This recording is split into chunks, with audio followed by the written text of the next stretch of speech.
본 말씀을 통해서 영적 싸움의 전략이라는 제목으로 말씀 증거하겠습니다. 이 적은 수를 가지고 많은 수를 대적하기 위해서는 이 숫자로 싸워서는 안 됩니다. 도리어 이 대적의 많은 수가 무용지물이 되는 그런 전략이 필요하고 또 대적에게는 없는 나만의 무기로 싸우는 것이 필요한 겁니다.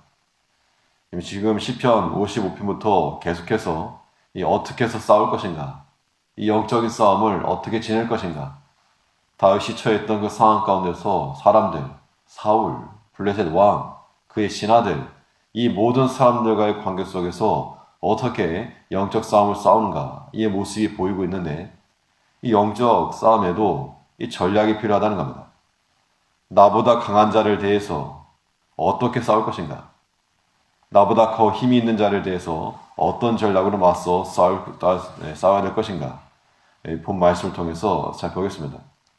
먼저는 우리가 하나님의 언약적 사랑을 우리의 전략으로 삼아야 한다는 겁니다. 하나님의 언약적 사랑이 우리의 전략이 될 때 그 전략으로 이길 수 있을 겁니다. 우리 내면을 굳건하게 하고 또 어떠한 손상도 입지 않을 보호막이라고 하는 것은 하나님의 변함없는 사랑입니다. 그러므로 우리가 그 사랑하심만 의지하게 되면 어떤 싸움이든 승산이 있다는 것이죠. 우리 3절 말씀 보시면 3절에서 저가 하늘에서 보내사 나를 삼키려는 자의 비방에서 나를 구원하실지라 하나님이 그 인자와 진리를 보내시리로다. 나를 위한 하나님의 구원이 임하긴 임하는데 그 출처가 하늘에서부터 온다 그랬습니다. 그럼 우리가 싸워서 이길 수 있는 방법도 하늘로부터는, 즉 이 땅의 방식으로는 우리가 싸울 수 없다는 것을 말하고 있는 겁니다. 이 유명한 그런 예화 가운데 하나가 토끼와 거북이 경주에서 토끼가 이긴 이유가 무엇인가? 이야기 스토리상에서는 거북이가 이기지만 실제로는 토끼가 빠른 이유는 이게 육지에서 경주하니까 그렇지 이거 물에서 경주하면 거북이가 훨씬 빠르다. 우리가 믿음의 성도들로 살아갈 때 땅의 방식으로는 우리가 이길 수 없으나 하나님께로부터 주어지는, 하나님께서 보내신다 하신 그 인자와 진리를 가지고서 우리가 이기는 겁니다.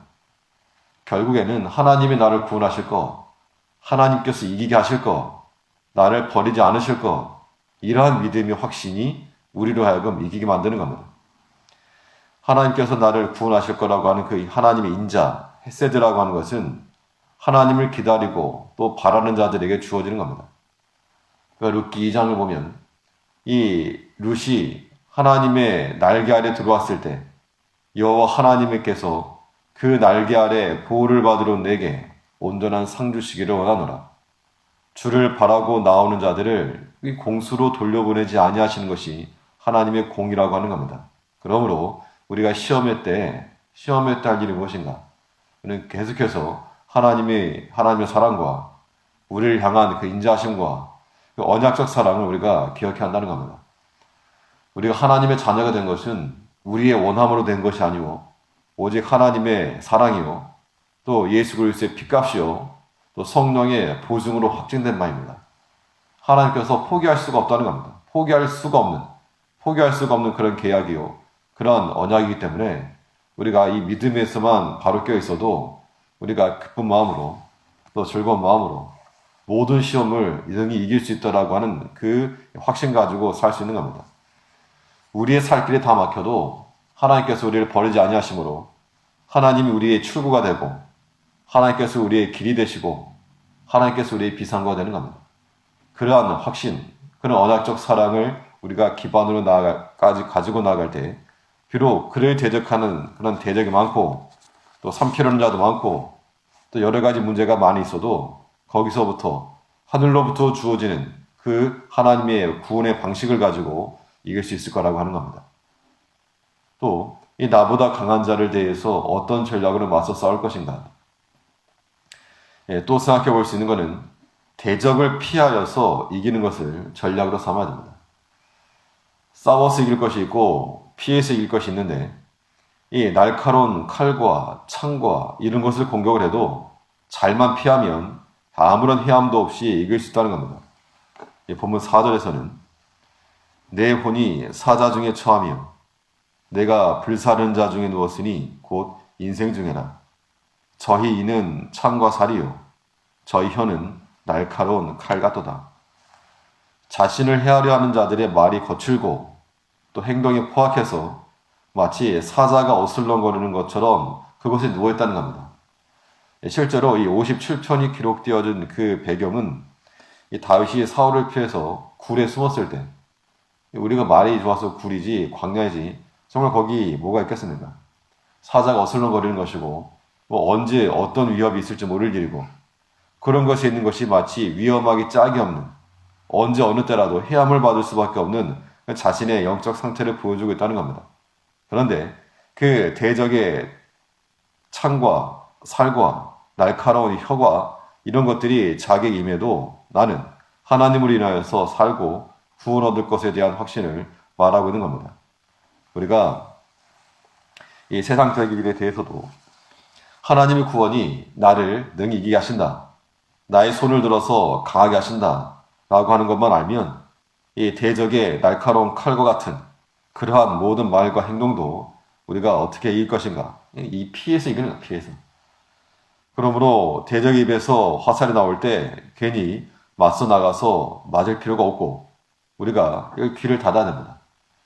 육체의 귀는 우리가 닫을 수 없으나 우리의 마음으로 영적인 귀를 닫아서 그 사람의 악한 말이 나에게 아무런 영향도 미치지 못하도록, 마치 TV 소리를 볼륨을 줄여놓으면 입만 동하고 소리가 안 들리는 것처럼 우리가 마치 그래야 한다는 겁니다. 비록 사람들이 내게 대해서 악한 말, 강한 말로서 창과 살과 같고 저희 혀는 날카로운 칼과 같아서 그 말을 가만히 듣고 있자면 손상이 되는데 볼륨 다 줄여놓으니까 뭐라고 하는지 쳐다보지 않는 이상 들리지도 않고 또 그 말들이 나에게는 아무런 영향도 없는, 이것이 마치 대적의 무수한 군사력을 다 무용지물로 만들어버리는 그러한 우리의 전략이 된다는 겁니다. 우리는 언제든지 이 하나님을 인하여서 강한 면모를 드러나야 됩니다. 우리가 하나님을 인하여서 강하다는 증거는 무엇인가? 우리 입에서부터 대적은 우리를 해하고자 하는 말을 할지라도 우리가 똑같은 말을 하는 것이 아니고 도리어 거기서부터 하나님을 높이는 말이 나올 때 하나님을 인하여서 강한 겁니다. 5절에 보면 하나님이여 주는 하늘 위에 높이 들리시며 주의 영광은 온 세계 위에 높아지기를 원하나이다. 지금 자신이 처한 상황이 하나님을 높이거나 찬송하거나 이럴 만한 상황이 결코 아닌 것처럼 보인다는 겁니다. 그럼에도 불구하고 다윗은 하나님을 높이고 하나님을 찬송하는 것을 멈추지 않은 이유는 그것이 자기 자신의 실제 삶이었기 때문에 그렇다는 겁니다. 사울에 쫓아오는 것도 실제였고 자기가 굴에 숨어있는 것도 현실이고 바깥에 사자들이 다 돌아다니는 것도 그가 목격한 바이지만 또 하나 더 지극히 현실적인 것이 무엇이었는가 하면 하나님의 구원과 하나님의 사랑과 하나님의 보호하심 또한 그에게는 지극히 현실적인 것이었기 때문에 이런 대적들로 인해서 속상함도 있었지만 하나님을 인하여서도 더 큰 기쁨이 있었다는 겁니다. 이것이 우리 가운데 있어야 됩니다. 우리의 눈은 하나님의 영광을 보고 우리의 귀는 주의 음성을 들어야지 이 대적이 떠드는 소리를 듣고 대적이 모여서 작당하는 것을 보고 그것을 보고서는 우리가 이길 수 없는 겁니다. 우리의 구원이라고 하는 것은 오직 하나님께 있습니다.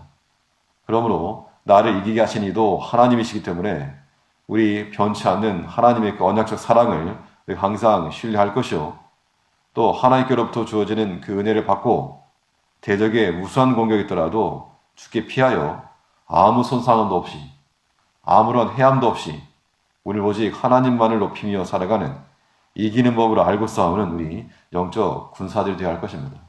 오늘 하루의 삶 가운데서도 하나님 안에서 살고 또 모든 시험 가운데서 능히 이길 수 있는 하나님께 피하여 이기는 법을 배우고 하나님의 사랑을 가지고 그 믿음 가지고 이길 수 있는 우리 한날이 되어야 될 줄 압니다.